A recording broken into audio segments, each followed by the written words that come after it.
Morning, everyone. It's an absolute pleasure to be with you all today. I'm very proud to be associated with the Heart Stroke Foundation and the wonderful work they're doing and making people aware of the signs and symptoms of stroke. So many people are no longer with us, all because they didn't know the signs and symptoms of stroke and didn't know enough to get to the hospital. And just before going any further, I remember I was at a heart stroke conference and there was a couple of doctors there, and the doctor said, so many people just won't come to the hospital when there's something wrong with them. And I put my hand up. He said, yes, Mr. Gretzky. I said, well, a lot of people don't want to go to the hospital just in case there's nothing wrong with them. And they feel embarrassed and don't want to bother the hospital staff. Well, always the doctor said, Mr. Gretzky, I would much rather tell someone there's nothing wrong with you, go home, get some rest, you'll be okay tomorrow, rather than say to someone, why didn't you come an hour ago? Because you're not going to live to see the next hour. I've never forgotten how he said that. So it's very important. I'm truly honored to accept this wonderful award. Imagine the names that are on here. We heard us talking about the names earlier. That's quite the thing. My mom was from Poland. My father was Belarus, White Russian. If they were alive today, and I phoned them and told them about this award, my mother would go, because that wouldn't happen to someone over there. And over here, we're all special. We're all equal. And congratulations to all the other individuals who are being recognized for their outstanding accomplishments. Frank Rubini could not be here today. He wanted me to extend his sincere appreciation and gratitude for this wonderful recognition. When I had my stroke in 1991, the doctor said to my wife that I wouldn't last the night. He said there's absolutely no hope whatsoever. That was October 1991. He operated for 6.5 hours, and he said I wouldn't live to see morning, and to phone everyone, tell them to get home as quickly as possible. That was October 1991. So every second of every day is precious to me. I know what it's like. Time for me from the early 70s, the end of the 90s, doesn't exist. I lost my short-term memory. A couple of things I can remember in that time period. Remember my mom died. Remember my dad died. Remember Wayne's wedding. Remember the Canada Cup, 1987, when Wayne passed the puck to Mario. Mario scored, and they won the Canada Cup, and there's the ring to prove it.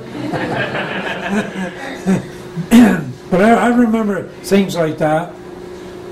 And anyways, when they did the operation, they discovered old scar tissue, meaning I had mini strokes, M-I-N-I, strokes, and I never ever knew it. And all my life I had headaches, all my life. And I would have headaches if I had breakfast, didn't have lunch, supper till 8, 9 o'clock at night, too late. I'd sleep in a lazy boy chair, bang, bang, right here. I'd sleep like this. Phyllis would wake me up in the morning. I'd go to work the next day, and it would be gone. And since 1991, since I've had my stroke, I've had one headache. That's all I've had. And I used to have 2, 3, or 4 a week, depending on if I missed meals or I only had 3 or 4 hours sleep. And there were warning signs. And the doctor said, why didn't you go see about those headaches? I said, because I knew when I was going to get them. Not enough sleep, or I'd missed a couple of meals. Well, he said it was a warning that there was something was going to happen. But I'm very proud to be standing here and helping Heart and Stroke carry the message of hope and life after a stroke. And just out of curiosity, in 1945, the 3 most powerful leaders in the world met at Yalta to determine the boundaries of the new world order that would prevail after the Second War. Roosevelt, Winston Churchill, and Joseph Stalin. Their doctors were worried, with good reason.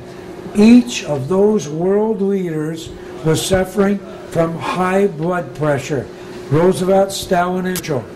And listen to this, most of you aren't aware of it. Each would eventually die from a stroke. Each of them. Roosevelt, Stalin, and Churchill. No medical treatment then available could have saved them. They just didn't have the technology and didn't know about it like we do today.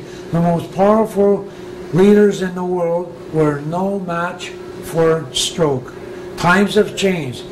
There has been a profound shift in our approach to stroke. There's no doubt about that, as you people know.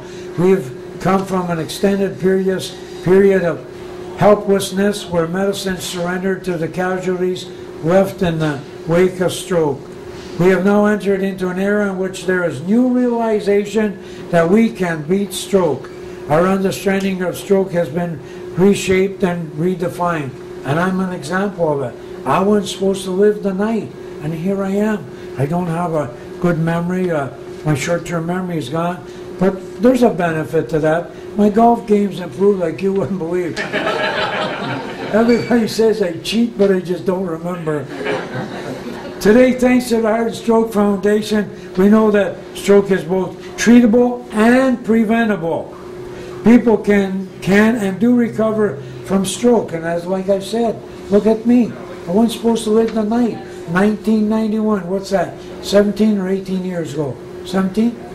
Whatever it is. And here I am.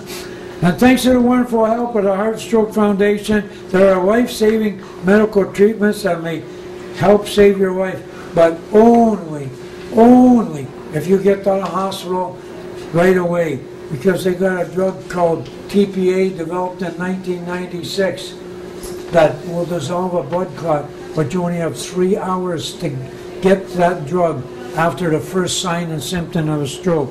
My short-term memory is not the best. Memories from the early 70s to the end of the 90s are vague, and I often catch myself being angry and frustrated over it.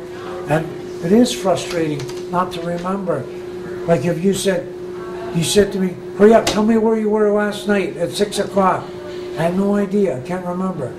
I don't even know where I was yesterday. I think I was at a golf tournament, but I'm not sure. But you know, many people are unable to say they are survivors, and I'm one of them.